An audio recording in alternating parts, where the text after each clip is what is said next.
Hey, welcome to my channel. I am 1111 Code. Right, let's talk about the serpent energy. Because for me, that is the rebirthing energy. If we have a look at the serpent, that is a present moment. And it's in red and blue. It's like the red and blue shift.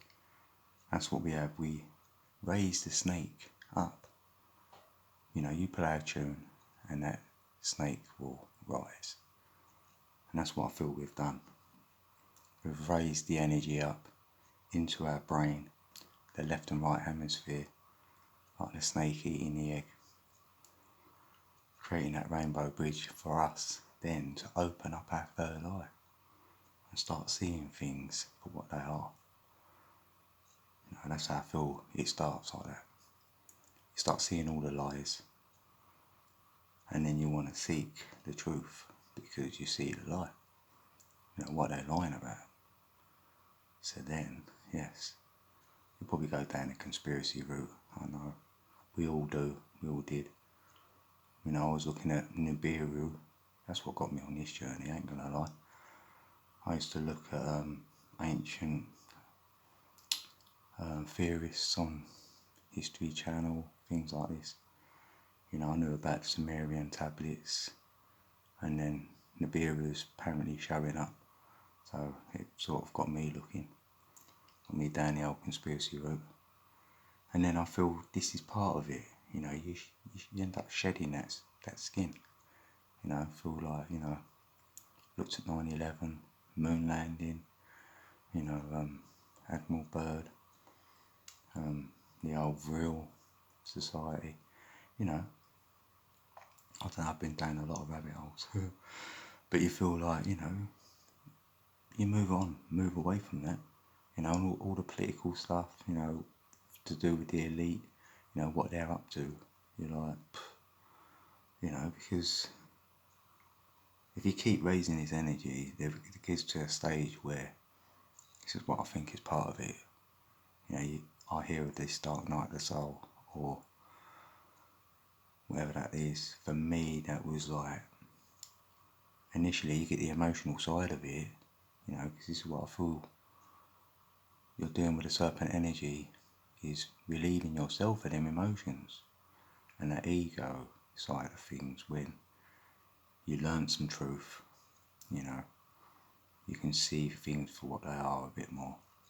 And we don't want to get caught up in our ego, like we know it all now, or the emotional side of it, like with the elite, what they're getting up to. You have to keep raising the energy up to get away from that duality. It's going to exist, sadly. You've got to shed that skin, and then we've got to try and move on and look at what they're lying about. Why would they want to, say they went to the moon, and then they can say that they can go to Mars or wherever. Just imagine if they didn't go to the moon and couldn't in fact go anywhere outside of here, above anyway. That changes everything. Well, it did for me anyway. I've got a hypothesis on all of that, but I'm not going to share that here. But getting back to this is what I'm saying you go through. Then you might look at religion, ancient teachings, I've looked at quantum physics, numbers, symbols. That's what I'm all about, really. The numbers, the words, the symbols, because I feel that you keep shedding your skin until you get to like doing the real work, and that's on self. You've got to be able to see yourself, and then you'll see your old self. Then you might see yourself becoming into a new version. This version you might be more, away from any judgment of any kind, and there's no right or wrong really, it's just truth. And you're finding your own truth in all of it. And then in turn I'm trying to share my truth, share my journey with you, because this is what I feel it is. We're just shedding our skin, keep shedding skin, and moving on up. If we did have a monkey brain at the beginning, we was copying everyone, being told everything, you know, didn't know anything. And then we got our serpent energy up, so then that released our reptilian brain. You know, I've heard talk of reptilian fallen angels. Well, I feel that's us, because we open up our reptilian brain, and we've got to go on a journey with that. So then you might fall back down, and then you go on a journey to hopefully, for me, get me bird brain. You know, I've looked at ancient teachings, and I do like Hermetics, as you're probably aware, and Emerald Tablets, and Thoth. And Thoth had like, there's always any symbols or any pictures, drawings, whatever, of Thoth was with a bird head. So for me, that's depicting the bird brain when you're just soaring above it all, you know, looking down, you know, not judging anything, just all observation from that point, and you can swoop in and out as you will.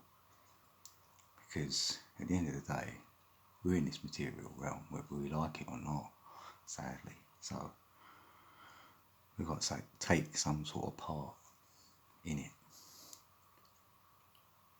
So yeah, this is what I'm sort of saying really. The serpent energy for me is the energy what you keep changing with, you know, keep rebirthing, having a rebirth, another rebirth, like a snake shedding skin. You know, we keep raising the energy,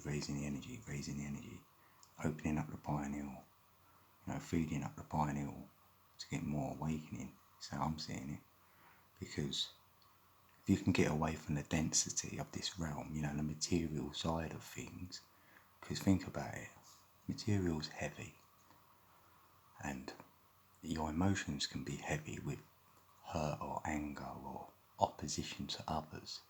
So really that's weighing down your heart. And in any ancient teaching I've seen, your heart's got to weigh a feather.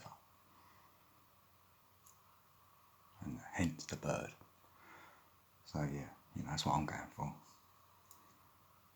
You know, we only know this by keep reflecting on self, looking at self, maybe hearing perceptions from others. And if we're guided, go with what we're guided with. You know, normally that starts with the gut, you know, the intuition. It's a year 4, so it's a good year for it. You know, and wherever that guides you, for me it's numbers, and I get synchronicities and I follow them.